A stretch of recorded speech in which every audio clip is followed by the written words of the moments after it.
Bonjour à tous, ici Franco Lamuerte du site Reason France.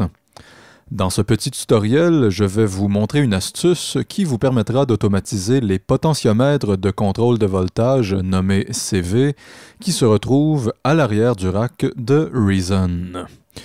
Normalement, ces potentiomètres CV ne peuvent pas être contrôlés ni automatisés, mais avec la petite astuce que je vais vous partager, vous serez en mesure de contrôler et d'automatiser n'importe lequel de ces potentiomètres à l'arrière du rack.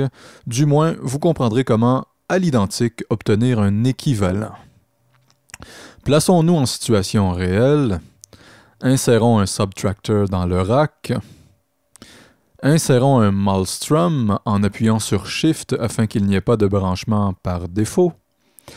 Nous allons ici utiliser l'onde spéciale numéro 17 du modulateur A du Malmstrom comme source de modulation LFO. Ce modulateur ira affecter la fréquence de coupure du filtre du subtractor.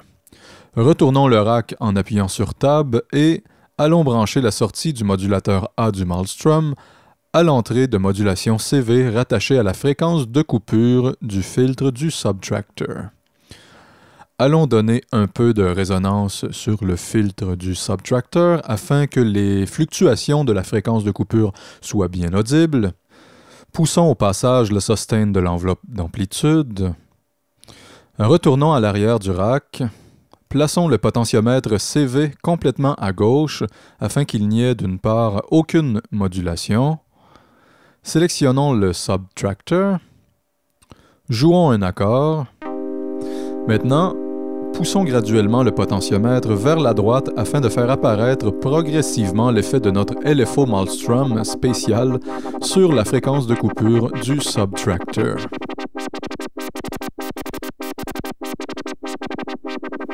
Ensuite, comment faire si on veut maintenant contrôler ce potentiomètre via un contrôleur MIDI et si on veut enregistrer par exemple une automatisation sur ce potentiomètre? Eh bien, normalement, comme je vous le disais, c'est impossible et les utilisateurs de Reason qui possèdent des versions antérieures à la version 4 ne pourront pas jouir, hélas, de l'astuce que je m'apprête à vous révéler. En appuyant sur Shift, nous allons insérer dans le rack un synthétiseur Tor. Dans la logique de cette astuce, le Tor n'agira pas ici comme synthétiseur sonore, mais fera office de passerelle CV. Branchons la sortie du modulateur du Malmstrom à l'entrée CV1 du Tor. Branchons la sortie CV1 du Tor à l'entrée CV associée à la modulation de fréquence de coupure du subtractor. Poussons à fond le potentiomètre CV associé. Dans cette configuration, il faut comprendre que le flux CV sortant du Malmstrom transite maintenant par le Tor avant d'arriver à destination à l'entrée CV associée à la fréquence de coupure du subtractor. De cette manière, c'est le Tor qui définira la puissance CV voulue et non plus le petit potentiomètre rotatif CV ici sur le subtractor. Retournons le rack en face avant. Sur le Tor, ouvrons le Show Programmer. Dans la matrice de modulation, allons chercher comme source l'entrée CV numéro 1, soit celle qui est directement en lien avec l'entrée CV1 représentée à l'arrière du rack, ici. Revenons face avant. Toujours sur la matrice, dans la destination, allons chercher la sortie CV1 correspondant directement à la sortie CV1 qui se retrouve toujours à l'arrière du rack, ici. Revenons face avant. Maintenant, sélectionnons notre ami le subtractor et jouons un accord. Aucune modulation pour l'instant. Sur le Tor, dans la matrice, via la fonction Amount entre la source et la destination, donnons progressivement de l'intensité à notre modulation. Et voilà, nous retrouvons l'équivalent de ce qu'on avait tout à l'heure, c'est-à-dire un contrôle sur le niveau CV de la modulation de la fréquence de coupure du filtre du subtractor, modulé par le LFO spécial du Maelstrom. Ici, la grande différence, comme on le constate, c'est que cette fonction amount sur le TOR peut être automatisée et donc peut aussi être contrôlée via un contrôleur MIDI. Faisons les choses jusqu'au bout. Je vous propose de faire un peu de ménage ici. Sélectionnons nos 3 synthétiseurs en gardant Shift enfoncé lors de la sélection et allons les combiner dans un combinator. Rien de plus simple, suffit une fois sélectionné de faire un clic droit et d'indiquer Combine ou Combiner en français. Et bien maintenant, nos 3 synthétiseurs se retrouvent dans un combinator.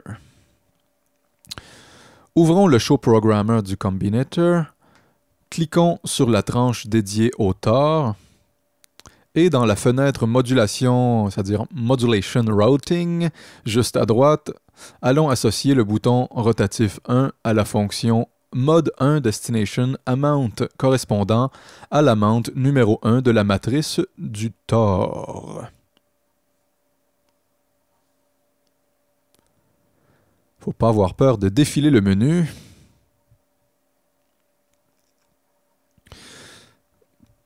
Plaçons la valeur minimale à 0.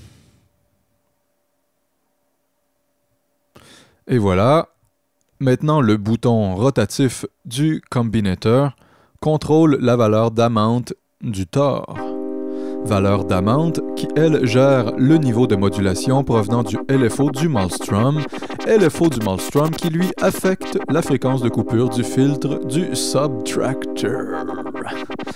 Maintenant, si on souhaite contrôler notre niveau de modulation via un clavier maître, ben rien de plus simple.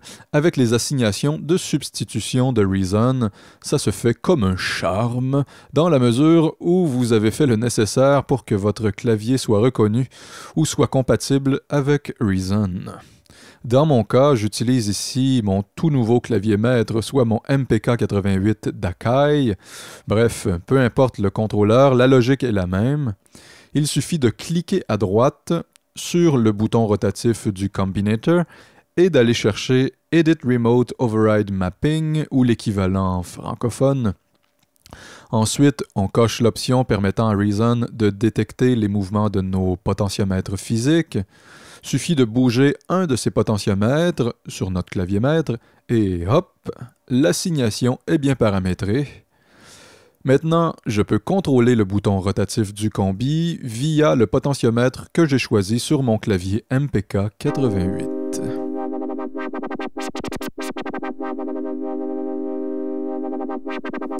Finalement, si vous souhaitez faire des automatisations, vous suivez la procédure normale.